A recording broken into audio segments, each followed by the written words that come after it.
할렐루야. 감사합니다. 오늘도 대면 예배에 나올 수 있게 해주셔서 감사드립니다. 참 우리는 코로나19로 인해서 예배가 얼마나 귀하고 예배에 얼마나 목말랐는지 다시 한번 예배의 중요성을 깨닫게 해준 그런 계기가 되었다, 이렇게 생각을 합니다. 오늘은 다음 주일날 있을 추수감사절 예배에 앞서 우리가 평화에 대한 감사를 하자, 이런 주제로 말씀을 생각하겠습니다.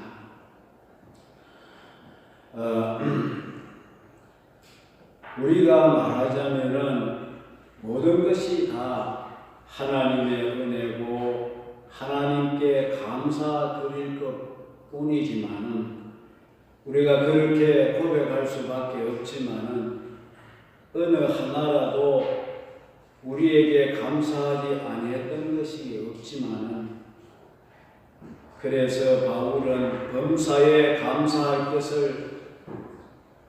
감사할 것뿐이라고 이렇게 말을 했습니다.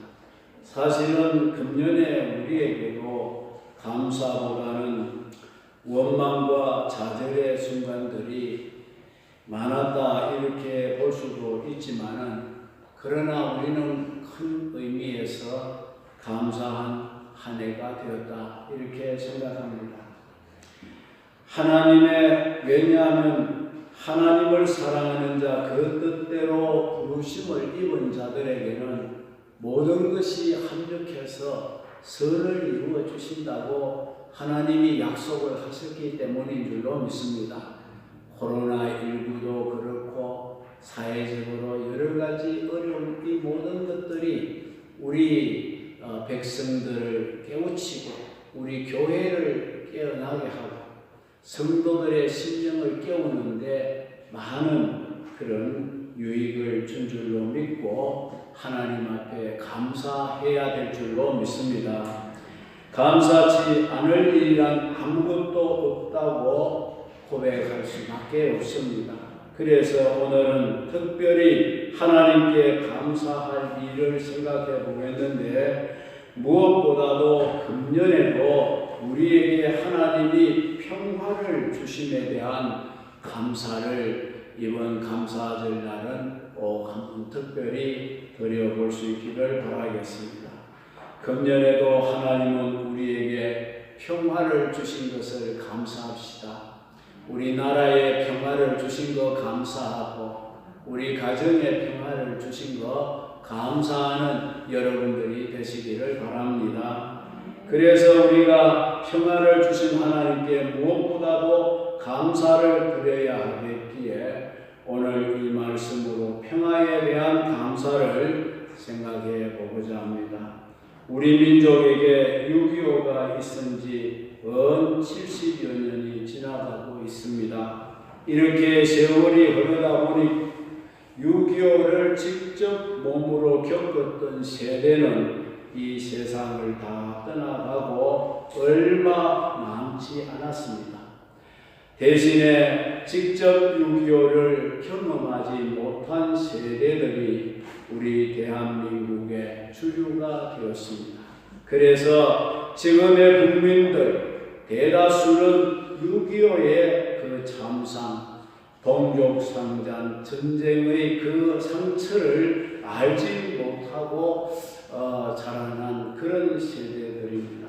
6.25는 민족 역사에 있어 가장 큰 비극이었고 잊을 수 없는 전쟁이 바로 6.25입니다. 같은 땅에 같은 피를 나누고 한 문화를 형성해 살아온 같은 민족이 남북으로 갈라져서 총구리를 맞댔던 그 비참함은 무엇으로 우리가 표현할 수가 없는 것입니다. 역사가들의 말에 의하면 삼국시대 이후에 이 땅에는 100여 차례의 전쟁이 있었다고 합니다. 그 중에 절반 정도만 밖에서 침입해서 일어난 전쟁이고 나머지 50회는 동족 간의 싸움, 전쟁이었다고 하는 것입니다.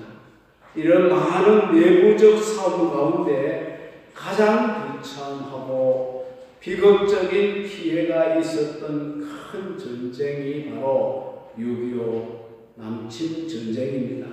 사상자가 무려 600만 명, 이상 가족이 무려 1000만이 넘습니다. 이렇게 우리는 민족끼리 서로를 죽이고 상처를 내었습니다. 비록 지금은 휴전 중에 있지만 계속 남과 북은 서로 대립하고 있습니다. 언제까지 이와 같은 상황이 지속되어야 할지 정말 고통스럽고 뼈아픈 일이 아닐 수 없습니다. 우리처럼 이념 때문에 분단이 되었던 독일은 오래전에 통일을 했습니다. 그들은 그렇게 통일을 하게 되었던 가장 큰 원인이 동족 간에는 한 번도 전쟁을 해보지 않았기 때문이라고 하는 것입니다. 그래서 그들은 평화스러운 통일을 자연스럽게 이룰 수가 있었습니다. 그러나 우리는 남북 간의 치열한 전쟁을 겪었고 전쟁의 후유증, 전쟁의 상처가 아직도 남아있기 때문에 언제 이 땅에 평화가 올지, 통일이 올지 정말 요원한 그런 상태입니다. 자, 예수님도 예루살렘으로 올라가시면서 너희가 평화에 관한 일을 알았더라면 이라고 이렇게 외치신 말씀은 오늘 우리 대한민국의 상황을 향한 주님의 말씀이라고도 생각합니다. 우리는 그 어느 때보다 민족이 평화를 이루고 살아야겠다는 갈급함을 우리 모두가 다 가지고 있습니다. 그러기 위해서는 우리도 주님이 하신 말씀처럼 이 평화에 관한 일을 알아야 할 줄로 압니다. 그 길만 바로 알면은 곧장 평화를 찾아갈 수가 있기 때문입니다. 그래서 주님도 평화의 길을 알라 이렇게 말씀하셨습니다. 그러므로 우리는 첫 번째로 생각할 것이 이 민족이 평화를 누리며 사는 길은 평화를 찾는 데 있다 이렇게 볼 수가 있겠습니다.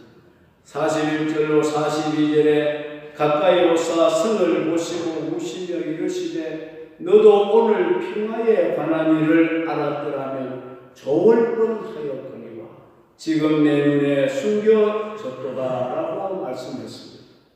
너희가 평화를 알지 못하여 평화를 찾지 못한다는 그런 말씀인 줄 믿습니다. 너희가 평화를 알았더라면 좋을 뻔하였는데 그런데 너희 눈에는 평화가 보이지 않고 있구나라는 것입니다.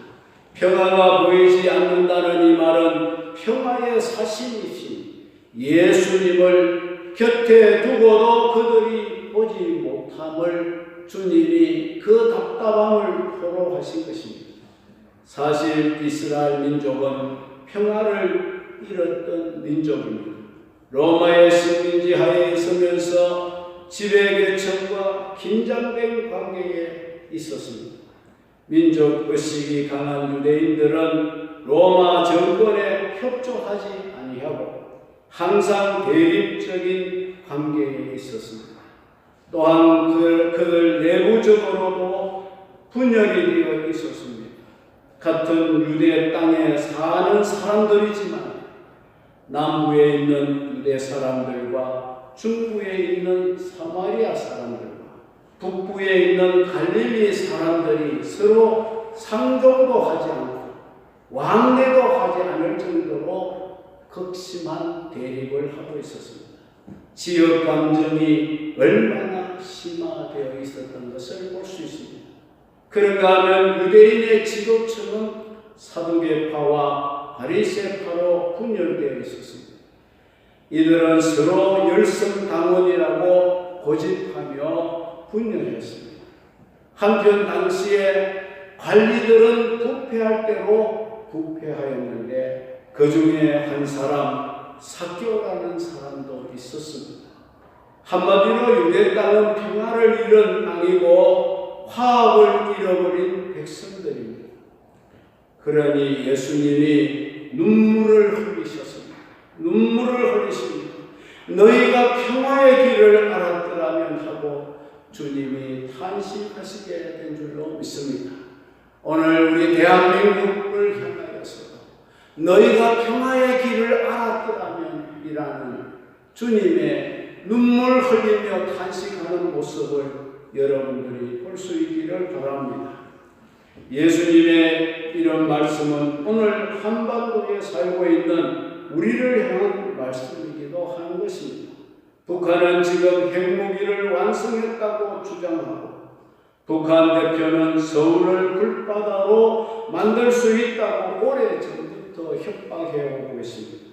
미국 국방부 장관은 전쟁도 불사하겠다고 말하고 그야말로 한반도에는 전운이 끝인 날이 없는 그런 지경에 이르게 되었습니다. 6.25 때만 해도 피난들을 가고 또 피난을 오고 이렇게 했습니다만 지금은 피난도 갈 곳도 없고 갈 수도 없습니다. 핵을 탑재한 미사일 한 방이면 서울이 초토화되고 대전이 초토화되고 부산이 초토화되는 것입니다. 얼마 전에 북한은 한밤중에 군사 프레이드를 했습니다. 눈에 보이는 부대는 화학전 부대였습니다. 저는 그것을 보고 그들은 전쟁이 나면 남으로 내려와서 생화학 폭탄 몇 개만 터뜨리면은 서울 인구가 끽소리도 못하고 다 송장으로 변한다는 것입니다. 그래서 이 땅에는 다시 전쟁이 없어야 될 줄로 믿습니다. 더욱 동족끼리의 전쟁은 더더욱 없어야 되겠습니다. 평화만이 우리의 살 길이고 우리의 생존인 줄로 믿습니다. 따라서 우리뿐만 아니고 북한에 있는 주민들도 평화만이 한민족이 살 길이라는 것을 깨닫고 인식해야 될 줄로 압니다. 전쟁이 일어나면 남과 북이 다 죽고 대한민국은 지구상에서 없어지고 마는 겁니다. 그러면 어떻게 소중한 평화는 누가 이렇게 소중한 평화는 누가 줄 수가 있겠는가? 이 평화를 줄 수 있는 분이 누구냐는 것. 두 번째는 참 평화는 예수 그리스도를 영접할 때에 이루어진다는 사실입니다. 예수님이 하나님이 예수 그리스도를 이 땅에 보내셨을 때에 평화의 왕으로 보내주신 줄로 믿습니다. 그래서 예수님이 탄생하실 때에 하늘의 천군과 천사들이 노래를 하되 하늘에는 영광 땅에는 평화로라고 말씀했습니다. 사도행전 10장에 보면 사도 베드로가 예수님을 로마의 군인 고넬료에게 소개합니다. 평화의 복음이시라고 소개를 했습니다. 확실히 예수님은 평화의 주님이시고 화평케 하기 위하여 이 땅에 오신 분인 줄로 믿습니다. 그분은 평화의 능력을 가지고 계시는 분입니다. 막힌 담을 흘러내시고 나누어져 있는 둘이 하나를 되게 하시는 분이 바로 예수님이신 줄로 믿습니다. 예수님을 각자의 마음에 영접을 할 때에 마음의 평안이 이루어지게 될 것입니다. 마음에 끓고 있는 분노와 다툼과 증오와 가식을 없애 주시고 우리 마음에 천국을 이루어 주시는 분이 바로 예수님이신 줄 믿으시기 바랍니다. 예수 그리스도를 가정의 중심에 영접할 때 가정에 있는 분노나 다툼이나 증오나 미움까지 그 가족끼리 생기는 팽팽한 대립 이런 것도 다 해소할 수가 있고 진정한 가정의 평화도 이루어지게 될 줄로 믿습니다. 나가서 한 사회나 국가가 민족이 평화의 왕으로 오신 예수 그리스도를 영접하고 예수 그리스도의 복음과 더불어 살게 되면 그 사회는 반드시 평화가 깃들게 될 줄로 믿습니다. 아무리 많은 무기를 만들어내어도 무기 위에 놓여있는 나라는 평화가 없습니다. 언젠가는 파괴가 될 뿐입니다. 그러나 예수 위에 놓인 나라는 평화가 이루어지게 될 줄로 믿으시기 바랍니다.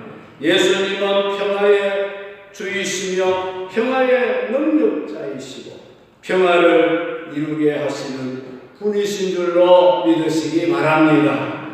그래서 바울은 에베소서 2장 14절에 말씀하기를 그는 우리의 화평이시니라. 둘로 하나를 만드사 중간에 막힌 담을 허시고 이 둘을 자기 안에서 한 세 사람을 지어 화평하게 하셨느니라고 말씀했습니다. 우리 민족이 화평스럽게 살 길은 남과 북이 하나가 되어 화평하게 살 길은 예수밖에 없는 줄로 믿습니다. 십자가밖에 없는 줄로 믿습니다. 화평의 주로 오신 예수 그리스도를 영접하고 살아갈 때 우리는 진정한 화평을 누리고 평화를 누리게 될 줄로 믿으시기 바랍니다. 그 다음에 세 번째는 그리스도인은 화평을 위하여 일하는 자가 되어야 하겠습니다. 평화의 주님이신 예수님을 영접하고 예수님을 믿고 예수님의 뒤를 따르는 사람은 예수님이 평화를 위해서 일을 하셨듯이 우리 그리스도인도 평화를 위해서 일하는 자가 되어야 할 줄로 믿습니다. 그럴 때 우리가 하나님의 자녀가 되는 겁니다. 마태복음 5장 9절에 있는 말씀을 보게 되면 화평케 하는 자는 복이 있나니 저희가 하나님의 아들이라 일컬음을 받을 것이며 라고 말씀하셨습니다. 그러면 화평을 위하여 일하기 위해서 우리 그리스도인들은 어떤 자세가 필요할까? 무엇보다도 먼저 평가라는 것을 없애야 할 줄로 믿습니다. 마귀는 평가라는 전문가입니다. 마귀는 마귀가 들어가면 어디든지 갈라지게 되어 있어요. 편을 갈라버립니다. 그러나 하나님은 하나 되게 하시는 전문가인 줄 믿으시기를 바랍니다. 성령은 하나 되게 하는 겁니다. 십자가는 하나 되게 하는 겁니다. 갈라지게 하고 편을 가르는 것은 사단의 역사인 줄 여러분은 아시기를 바랍니다. 다른 사람을 내 편에 세우려고 하는, 그래서 내 수중에 넣으려고 하는 그런 의식이 우리에게 정리가 되어야 된다는 겁니다. 신앙생활에 있어서도 그렇습니다. 가장 위험한 신앙은 하나님을 내 편으로 세우려고 하는 신앙이라는 겁니다. 기독교 신앙은 하나님을 내 편에 세우려는 신앙이 아니고 내 자신을 하나님의 사람으로 만들어가는 것이 기독교 신앙인 줄 믿으시기 바랍니다. 내 자신을 성령으로 거듭나게 만들어서 하나님의 사람이 되게 하는 이것입니다. 그런데 때때로 우리는 하나님을 내 편에 세워두고 하나님을 이용해서 하나님의 도움을 받아서 뭐 좀 잘 되어 보겠다고 이런 생각을 가지고 하나님을 찾게 되면 그것이 바로 기복사상이고 이기적인 신앙으로 전락되고 마는 것입니다. 자기 중심적이 되고 마는 것입니다. 반대로 어떻게 하면 성령에 의해서 내가 거듭나서 하나님의 사람이 될 것이냐, 내 자신을 과감하게 하나님께 세울 수 있을 때에 하나님의 평화를 위해 일하는 사람이 될 수가 있을 것입니다. 그렇지 못하고 자기 중심의 신앙을 가지면 예수를 믿는다고 하지만은 어디로 가든지 분쟁만 일으키는 사람이 되고 그렇게 살게 될 것입니다. 우리 모두가 하나님의 편에 설 수 있기를 주의 이름으로 축복합니다. 하나님을 내 편으로 삼으려고 하지 말고 내가 하나님 편에 설 수 있기를 바랍니다.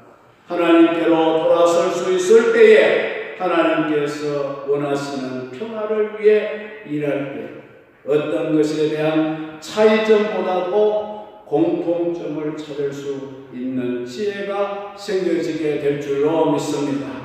바울이 갈라디아서 3장 28절에서 무슨 말씀을 하셨습니까? 너희는 유대인이나 헬라인이나 종이나 자유자나 남자나 여자 없이 다 예수 그리스도 안에서 하나인이라고 말씀했습니다. 이 말씀을 보면 바울이 얼마나 훌륭한 평화를 만드는 설계를 가지고 있었던가를 우리는 볼 수 있습니다. 생각해 보십시오. 유대인과 헬라인, 이방인은 민족이 다르지 않습니까? 자주자와 종은 신분이 다르지 않습니까? 남자와 여자는 성이 다르지 않습니까?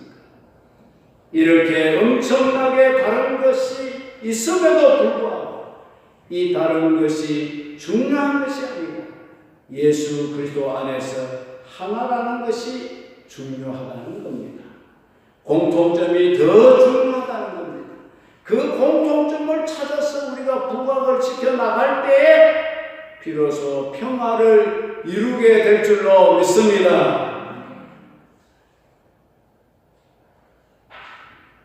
너와 나는 모든 면에서 다른 점이 너무나도 많지만 그럼에도 불구하고 공통점이 뭐냐를 우리가 찾아야 합니다. 공통점을 찾아나가는 설계가 있을 때에 서로 화합을 도모할 수가 있게 될 줄로 믿습니다. 저 사람은 나와 도저히 맞지 않는 사람이다. 그러나 예수 믿는 것은 나와 맞다. 그러면 그게 공통점입니다. 믿습니까? 구약의 유대의 예언자들이 이런 말을 했습니다.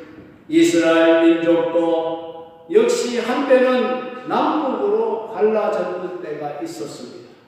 북이스라엘, 남유다로 갈라졌습니다. 그래서 서로 갈등을 겪으며 서로 대립하고 서로 긴장 관계를 가지고 살았던 적이 있습니다. 서로 원수시하였습니다. 그럴 때 예언자들은 남과 북 또는 북왕국과 남왕국 이렇게 남과 북을 대립적인 관계로 본 것이 아니라 남에 있건 북에 있건 간에 정치적으로나 경제적으로나 사회적 제도가 다르다 할지라도 우리는 다 하나님의 백성이라는 이스라엘의 후손이라는 하나님과의 언약 관계에 있는 선민이라는 이 의식을 그 선지자들이 제사장들이 계속 일깨워 준 줄로 믿습니다. 그래서 선민이라는 공통점을 부각시킨 겁니다. 민족의 동질성을 강조하게 된 겁니다. 그래서 그들을 부를 때도 남왕국 사람아 북왕국 사람아 이렇게 부른 것이 아닙니다. 이스라엘아 또는 언약의 백성들아 이렇게 불렀다는 것이죠. 독일 통일이 한순간에 통일이 되었던 데는 세 가지 그 밑바닥에 저력이 깔려 있었다고 합니다. 하나는 그동안 끊임없이 교회 중심으로 평화운동을 일으켜 평화정신이 정착이 되어 있었기 때문이라는 겁니다. 교회를 중심으로 과거 2차 대전 때 독일이 저질렀던 그 만행을 회개하면서 다시는 전쟁이 없는 평화의 세계를 일으켜야 되겠다는 이 평화정신이 저변에 널리 알려져 있었기 때문이라고 했습니다. 두 번째는 게르만 민족의 동질성과 자존심이 통일을 이루게 한 힘이 되었다는 겁니다. 민족적 동질성과 자존심이 통일을 하는데 큰 역할을 했습니다. 그런가 하면 세 번째는 상호 신뢰감이 있었다는 겁니다. 상호 신뢰감, 특히 동독 주민들이 서독 주민들을 믿을 수 있을 만큼 서독 자체가 신뢰감을 가지고 있었다는 겁니다. 그러므로 동독 주민들이 자기들을 포기를 하고 몽땅 서독 주민들에게 자신들을 맡길 수 있을 만큼 서독 이 동독을 통일할 수 있는 그런 신뢰의 분위기를 서독이 앞서서 그 신뢰의 분위기를 조성했다는 겁니다. 남의 나라 이야기가 아닙니다. 우리에게도 이런 정신이 있어야 할 줄로 믿습니다. 정말 평화만이 살 길이라는 이 평화 정신, 그리고 한민족, 단일 민족의 동질성과 자존심, 그리고 나아가서 서로 믿을 수 있는 남북관계가 되었으면 얼마나 좋겠습니까? 지금도 서로가 서로를 믿지 못하고 신뢰를 주지 못하고 있지 않습니까? 우리 남한에서는 그렇게 신뢰를 주려고 노력하고 사랑을 베풀려고 노력하고 뭐든지 좀 갖다 주려고 노력하지만 북한이 그걸 받아들이지 않고 있지 않습니까? 답답한 일입니다. 이런 것이 형성되어야 한반도의 평화를 위한 첫발을 내디딜 수 있을 줄로 믿습니다. 그리고 한편으로는 우리가 결론적으로 생각해 봐야 할 것은 민족의 통일이나 평화는 한 나라, 한 역사의 주인은 하나님이시라는 사실을 여러분 다시 한번 기억하시기를 바랍니다. 하나님의 손에 모든 것이 달려 있습니다. 하나님의 주권하에 모든 것이 들어 있습니다. 우리나라가 사느냐 죽느냐 문제도 하나님 손에 달렸습니다. 번영하느냐 멸망하느냐 하나님 손에 달려 있습니다. 믿습니까? 통일을 하느냐 이렇게 계속 비극적으로 살아가느냐 하나님 손에 달렸습니다. 역사가 인간의 힘에 의해 움직이는 것 같지만은 결국은 하나님 손에 있다는 것을 알아야 합니다. 하나님이 하시면 어느 날 갑자기 한순간에 통일이 오는 날이 올 줄로 믿습니다.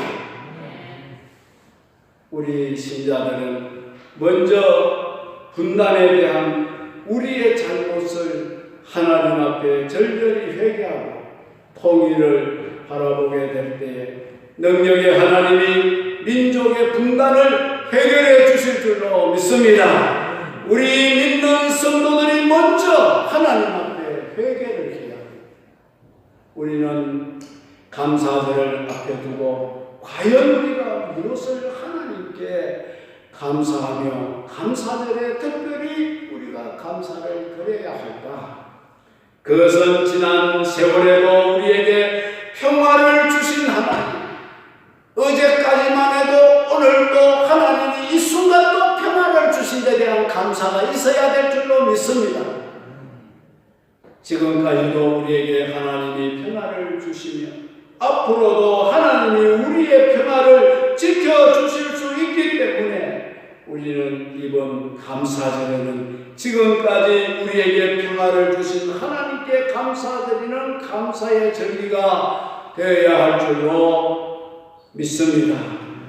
평화보다 자유보다 여러분 자유보다 더 소중한 것이 우리에게 무엇이 있단 말입니까? 여러분에게 평화가 없어지고 자유가 없어지면 모든 것이 다 사라지는 겁니다. 오늘날 우리 대한민국이 분단 속에서도 자유를 이렇게 누리며 마음껏 자유를 만끽하며 살 수 있었던 것은 하나님의 은혜인 줄로 믿습니다. 진리를 알지니 진리가 너희를 자유케 하리라. 하나님이 우리에게 자유를 주신 줄로 믿습니다. 여러분을 만약에 꽁꽁 묶어서 하루만 결박해서 자유를 안 주면 여러분들은 죽는다고 아우성을 지를 겁니다. 그런데 우리는 가고 싶으면 어디든지 갑니다. 먹고 싶으면 무엇이든지 먹을 수 있습니다. 자고 싶을 때 잘 수 있습니다. 일하고 싶으면 하고 하기 싫으면 안 할 수 있습니다. 누구도 우리를 간섭하지 않습니다. 이게 자유입니다. 믿습니까? 그런데 우리에게 이런 자유를 빼앗기지 아니하도록 여러분들이 하나님 앞에 기도할 수 있기를 바랍니다. 자유를 마음껏 누릴 수 있는 이것이 얼마나 감사한 일입니까? 그러므로 우리는 평화의 왕으로 오신 주님께 감사하며 앞으로 우리를 평화 가운데로 인도해 주시기를 간절히 소망하면서 감사드리시기를 바랍니다. 우리 대한민국에 자유를 주시기를 바랍니다. 우리 한국교회에 자유를 주시기를 바랍니다. 우리 성도들 가정가정에 자유를 주시기를 바랍니다. 하나님 앞에 그런 심정으로 감사하며 감사절을 지킬 수 있기를 주의 이름으로 축원합니다.